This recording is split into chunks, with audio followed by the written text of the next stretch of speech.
1 kilo தக்காளி விதை 5000 1000 வாங்கிட்டு வந்து விதைப்போம். அது முளைக்கும், பூக்கும், காய்க்கும். ஆனால் அதுக்குள்ள விதை இருக்காது. இப்போ நம்ம விதையை தொலைச்சிட்டோம். நீங்கள் ஒருவேளை விவசாயம் செஞ்சு மீட்டுருவாக்கம் செஞ்சு வாழ்ந்துடலாம்னு நினச்சா கூட உங்ககிட்ட விதை இல்லை. உங்களுக்கு புரியுதுன்னு நினைக்கிறேன். நெல் கிடையாது, கத்தரி விதை கிடையாது, தக்காளி விதை கிடையாது. எல்லாம் சின்சாண்டோ மான்சாண்டோ நிறுவனத்துக்கிட்ட இருக்குது. அவன் ஒரு விதை கொடுப்பான். 1 கிலோ தக்காளி விதை 5000 1000 வாங்கிட்டு வந்து விதைப்போம்.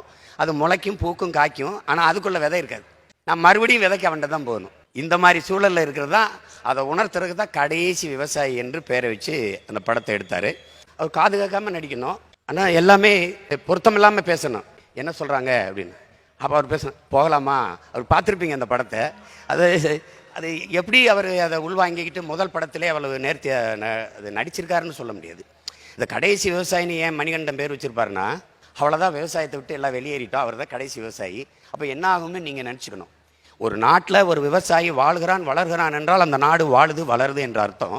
ஒரு நாட்டில் விவசாயி வாழ முடியாமல் சாகிறான் என்றால் அந்த நாடு இல்லை சுடுகாடு என்று அர்த்தம். அப்போ அதை விளங்கணும். ஒரு தம்பிகிட்ட கேட்டேன், நீ என்ன வேலை பார்க்குறேன்னு. சாஃப்ட்வேரில் வேலை பார்க்குறேன்னாரு. சாப்பிட்டு போய் தானே வேலை பார்க்குறாயின்னு கேட்டேன் நான். அலைபேசி புதுசாக இருக்கே அப்படின்னேன். ஆமாண்ணே, இது 13Gன்னாரு. செல்ஃபோனில் எத்தனை ஜியும் வரலாம், 11G 13G 14Gலாம் வரலாம். ஆனால் கஞ்சி விவசாயி நாங்கள் தான் ஊற்றணும். எல்லாரும் நினைக்கிறாங்க காசை கொடுத்தா கடையில் காய்கறி ஃப்ரெஷ்ஷாக கிடைக்குங்கிறாங்க. ஆனால் அந்த காய்கறி கடைக்கு வர்றதுக்கு தொலைதூரத்தில் ஒரு விவசாயி வெயிலில் காஞ்சி மழையில் நனைஞ்சி ரத்தம் வேர்வையாக உடம்புல ஊற்றி உப்பு பூக்க கண்ணு மொழியும் பிதுங்க கண்ணச்சதை தொங்க வெம்பாடு பட்டு உழைச்சா தான் உங்களுக்கு காய்கறி கடைக்கு வருது, அரிசி பருப்பு வருதுங்கிறத கவனத்தில் வச்சுக்கணும். விண்வெளியில் பறக்கிறோம், வானூர்தியில் பறக்கிறோம். வளர்ச்சி வானூர்தியில் போகிறவனுக்கும் பூமியிலிருந்து தான் சோறு போகணுங்கிறத கவனிக்கணும். நீங்கள் எந்த நாட்டிலையும் கார் இல்லை, செல்ஃபோன் இல்லைன்னு புரட்சி வந்ததில்லை. ஆனால் நீரும் சோறும் இல்லைன்னா அங்கே புரட்சி வராமல் இருந்ததில்லை. அதுக்கான டீசர் உங்களுக்கு புரிகிற மொழி சொல்கிறேன், அதுக்கான ட்ரெய்லர், அதுக்கான முன்னோட்டம் பக்கத்தில் இருக்கிற இலங்கையில் நடந்து கொண்டு இருக்குங்கிறத நீங்கள் கவனிச்சுக்கணும். நீங்கள் கொரோனா வந்தது, காசு இருந்தது, யாரும் நகை கடைக்கு போய் நகையை வாங்கி வைப்போம்னு நினைக்கல, ஜவுளி கடைக்கு போய் புதிதாக துணி எடுத்து சேமிப்போம்னு நினைக்கல, ஷோரூமில் போய் புதுசாக கார் வாங்கிட்டு வரும்னு நினைக்கல.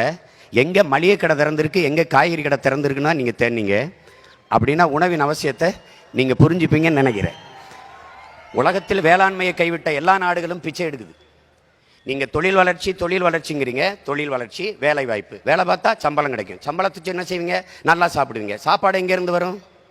யார்ட்டையும் பதில் இல்லை. விவசாயத்தை படிக்காதவன் செய்கிற தொழில் என்று நினைக்கிறீங்க. விவசாயம் தொழிலே கிடையாது, அது நம் பண்பாடு, நம்முடைய வாழ்வியல் என்பதை நீங்கள் புரிஞ்சுக்கணும். விவசாயத்தை படிக்காதவன் செய்கிறதுன்னு நீங்கள் நினச்சிங்கன்னா படித்தவனுக்கு பசிக்காதான்னு கேள்வி கேட்டால் பதில் இல்லை. அப்போ படித்தவன்லாம் சாப்பிடாத, யாரும் சாப்பிடாத, அவ்வளோதானே.